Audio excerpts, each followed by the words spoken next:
I think 5 years out, you're talking at least 150,000. So I think, and that could be low end. I really do believe long term that it is the answer. And I think eventually the Fed is going back to printing. Heck, we even saw the Bank of Japan, after they talked tough and said, we're not going to do anything, they intervened and actually bought bonds like a day after saying they were going to YCC it, lose the yield curve control. So the Fed will be forced to because of the U.S. debt, and that's the only way, is to print more money ultimately and kind of get things started. And that is ultimately the golden ticket for Bitcoin. Gareth Soloway, the technical analyst and chief strategist of InTheMoneyStocks.com, has offered his price predictions for Bitcoin, the world's largest cryptocurrency. While his short-term outlook was bearish, Soloway's mid- to long-term perspective is now notably bullish. In a recent interview with Kitco News, he forecasted Bitcoin's price to reach $150,000 per coin within the next 5 years, with potential significant price rallies expected between mid-2024 to 2025.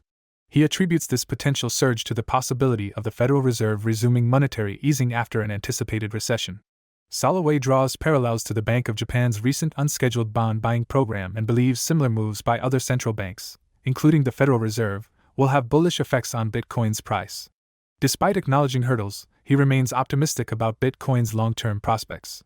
At this stage, the regulatory hurdles for Bitcoin at least have been passed, right? We know that recently we heard that Coinbase was asked by the SEC before they filed the lawsuit to stop trading in everything but Bitcoin. So Bitcoin is in the clear for regulatory purposes.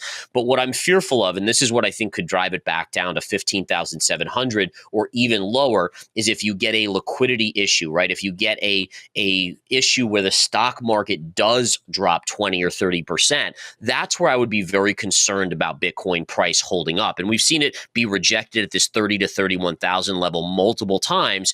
I wouldn't want to see it break 27,000 is this trend line right here. If that gives way, it opens the door, the trap door essentially, for us to go back down. And I'll just show this chart here. Let's flip this into two charts here. We have Bitcoin on one side, and I want to bring up the NASDAQ on the other.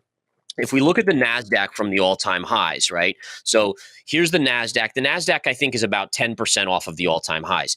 Bitcoin is massively off the all-time highs, right? We're talking more than 50% off of the all-time highs.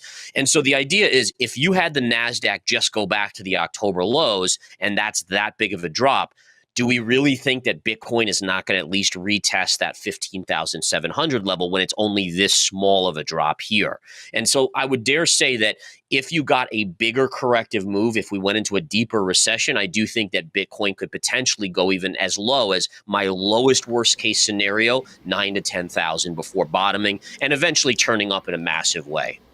Doesn't it seem as though the correlation between the two is drifting? Well, it still looks like there's a correlation. It's just that, unfortunately, the interest in Bitcoin has fallen dramatically, and institutions are not stepping in, versus over here, the NASDAQ clearly has been the recipient of so much money flow. So my fear is that with less interest in Bitcoin only driving it up this much versus where it was at the all-time highs, and so much interest in stocks, if that were to reverse, do you see more panic hitting Bitcoin and driving it back to the lows? I mean, for all we know, maybe the NASDAQ only pulls back to 12.5, but Bitcoin just alone would then go back to the lows. So I think right now there's still a risk on, risk off correlation there with the stock market. But I do think eventually it changes and becomes the digital gold that we all hope it does. I just don't think we're there yet. People in the crypto industry are way too emotional for us to be back to be at digital gold yet. But we do also have the potential BlackRock spot ETF coming through. True. And we have the halving in April. And I would just say about that too is, interestingly enough, 2007's top on Bitcoin marked the futures launch of Bitcoin. 2021 marked the ETF on the futures, and then the BlackRock news this time on the ETF marked the short-term top. So it's interesting how these news events trigger tops versus what everyone is hoping for is the big breakout. Now, just to be clear, I think the ETF is going to be a game changer. It's going to be a validation of Bitcoin to most retail investors, even older retail investors that don't have any exposure. But I just don't necessarily see that as a short-term catalyst versus the potential for downside via the stock market. During the interview, Soloway shares his outlook on the U.S. economy, dismissing the possibility of a soft landing despite official claims. He supports his stance with charts, one of which illustrates a sharp drawdown in households' excess savings over the past year. Experts had previously predicted that the U.S. economy would avoid a recession due to the cash reserves built up during lockdowns. However, these savings are depleting faster than anticipated, primarily due to soaring inflation and high interest rates. According to the San Francisco Federal Reserve, U.S. excess savings have dropped to around $500 billion, significantly lower than the $2.1 trillion recorded 2 years ago. The situation is similar in Europe, where British households withdrew money from savings at a record pace in May.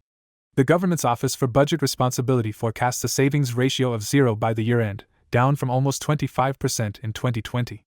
Data is clear here. I mean, you can see here, and I'll show some other charts of interest. Here's a chart that shows excess household savings. So we see during COVID, there was a massive increase in savings, but look at it getting depleted. And this only goes to about February or March of this year. And you have to think of where we are currently. So you have that aspect fighting kind of this potential for a soft landing. And then you go to something as crazy as this. And this is a really shocking chart for me. This is the median sale price of houses sold versus real median household income. And even in 2008, the cost of a house was about 350 to 400% of income for a family.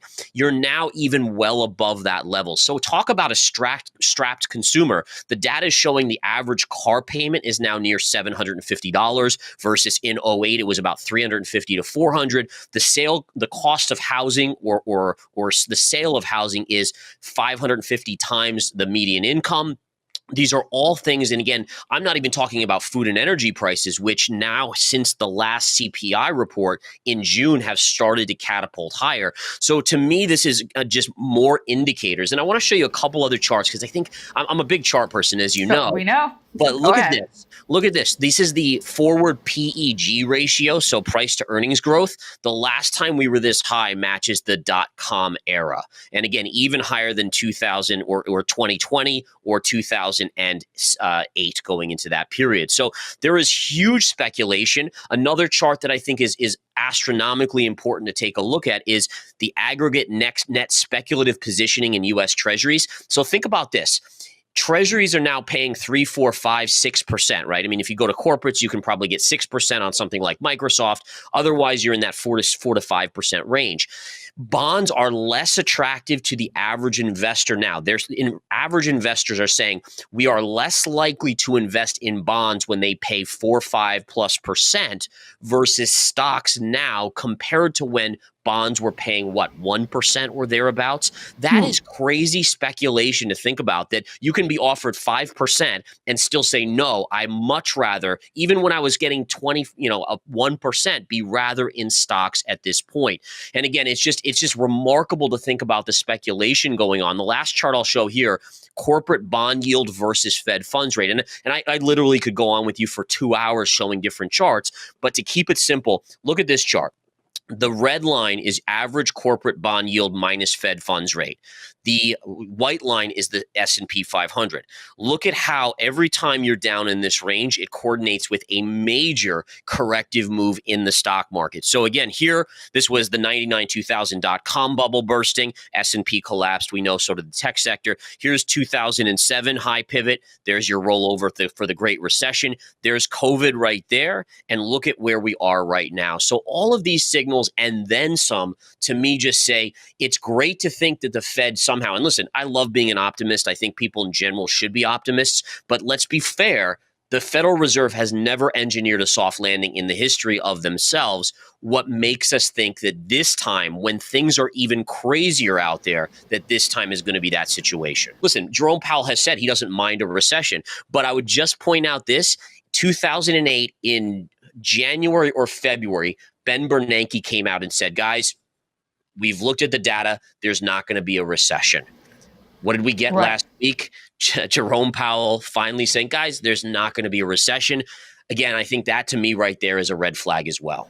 Soloway is foreseeing a mild to moderate recession for the United States economy, primarily attributing it to the Federal Reserve's actions. He criticizes the Fed for being slow to address inflation while presenting it as a transitory issue. Now, he believes the Fed will overcompensate for their past mistakes by taking excessive measures. Despite the stronger-than-expected jobs data and assurances from Fed Chair Jerome Powell that there won't be a recession, Soloway sees warning signs already. What are your thoughts on Gareth Soloway's Bitcoin price predictions and his outlook on the U.S. economy? Feel free to share your comments and observations in the comments section below. For more daily dose crypto news, check out these 2 awesome videos on your screen. Click now and we will see you on the next video.